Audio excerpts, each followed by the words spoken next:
Hey, what's up, everybody?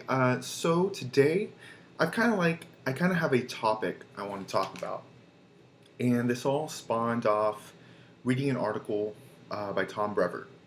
I'll link the article down below, and basically, I guess he announced that Marvel Now is going to be coming back this fall, and they didn't really specify what type of details on if it's just you know putting everyone back to number one. None of that. So it's going to basically spawn off the ramifications of Civil War, and then they're going to introduce Marvel Now again.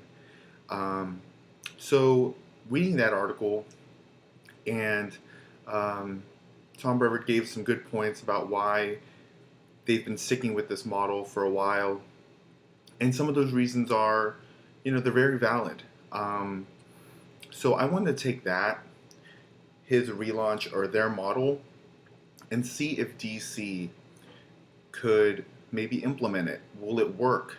Um, so I just wanted to talk a little bit about that and share some thoughts on it. And yeah, so we'll go ahead and get started here.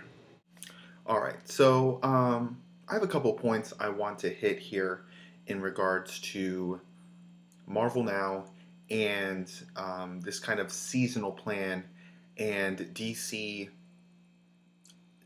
implementing it. Should they implement it?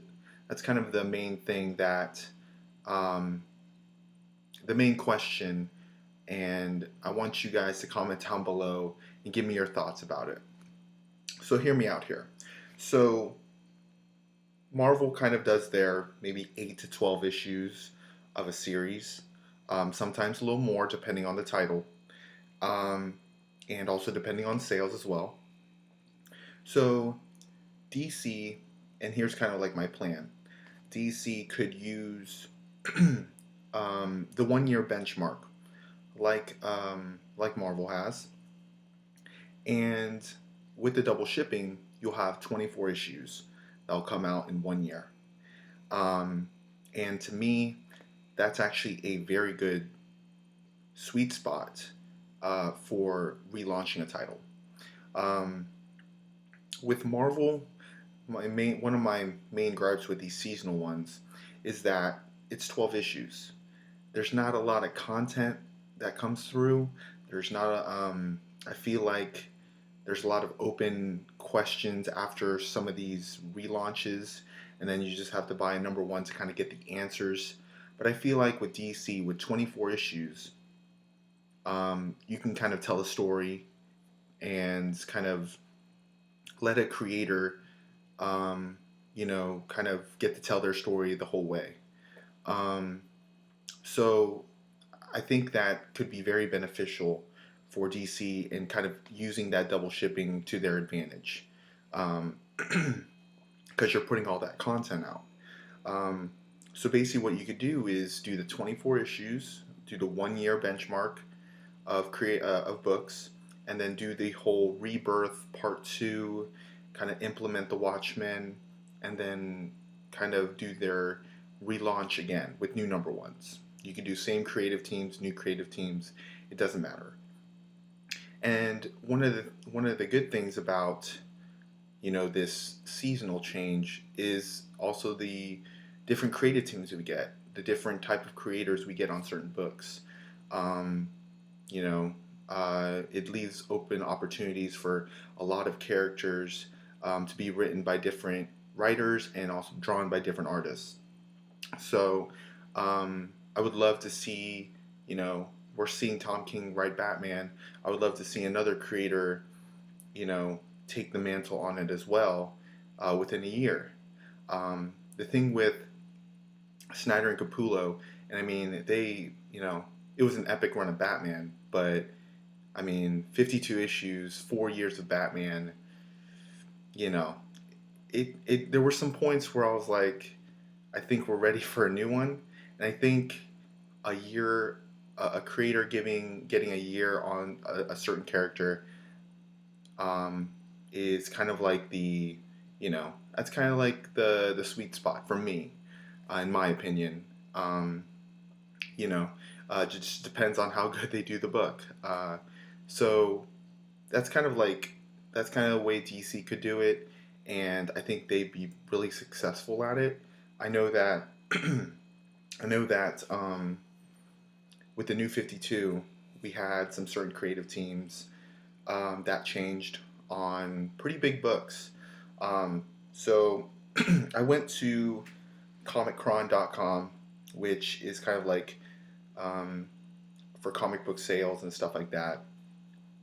I mean, I don't even know if these are all, you know, accurate numbers. I mean, I'm gonna treat them as estimates, but they kind of make the major point that with the New 52, one of the problems with it is that the new creative teams they should have brought on, or that they did bring in, should have got a new number one. Excuse me. So we'll start with Batgirl. Batgirl was kind of the big book, um, and they marketed it. I think they marketed it pretty well. So you had Babs Tark, Cameron Stewart, Brandon Fletcher on this new Batgirl. It started at issue 35. So the sales for that was over 60,000, which where it ranked in the sales of the month, it ranked number 19. So picture that book with a new number one. I would think, and probably most people would think, it would probably be a lot more than 60,000. I think it would probably reach the 100,000s, to be honest with you. I mean, nothing's more appealing than a number one issue.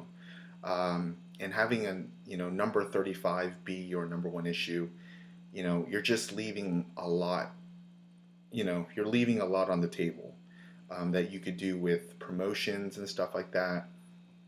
Um, you know, the number one is not only a symbol of a start, but it's also a great jumping on point. You really can't sell to a person issue 35 is a good jumping on point, because they're going to ask questions about, should I read issues 1 to 34? Is there, they would kind of get worried about some elements that would get lost there.